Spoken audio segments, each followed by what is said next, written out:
2 Samuel chapter 4. When Ishbosheth, son of Saul, heard that Abner had died in Hebron, he lost courage, and all Israel became alarmed. Now Saul's son had 2 men who were leaders of raiding bands. One was named Baanah, and the other Rechab. They were sons of Rimmon the Beerothite, from the tribe of Benjamin. Beeroth is considered part of Benjamin because the people of Beeroth fled to Gittaim and have resided there as foreigners to this day. Jonathan, son of Saul, had a son who was lame in both feet.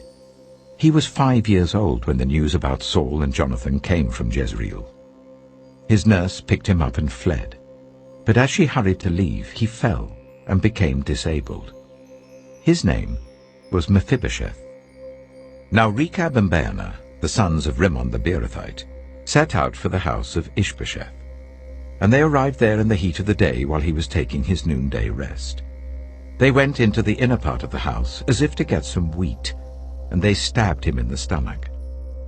Then Rechab and his brother Baanah slipped away.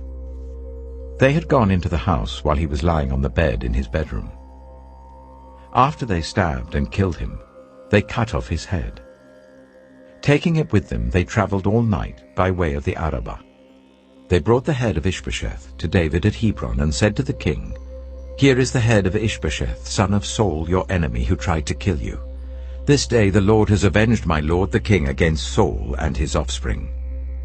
David answered Rechab and his brother Baanah, the sons of Rimmon the Beerothite, "As surely as the Lord lives, who has delivered me out of every trouble, when someone told me, 'Saul is dead,' and thought he was bringing good news, I seized him and put him to death in Ziklag.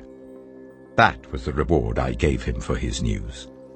How much more, when wicked men have killed an innocent man in his own house and on his own bed? Should I not now demand his blood from your hand and rid the earth of you?" So David gave an order to his men, and they killed them. They cut off their hands and feet and hung the bodies by the pool in Hebron. But they took the head of Ishbosheth and buried it in Abner's tomb at Hebron.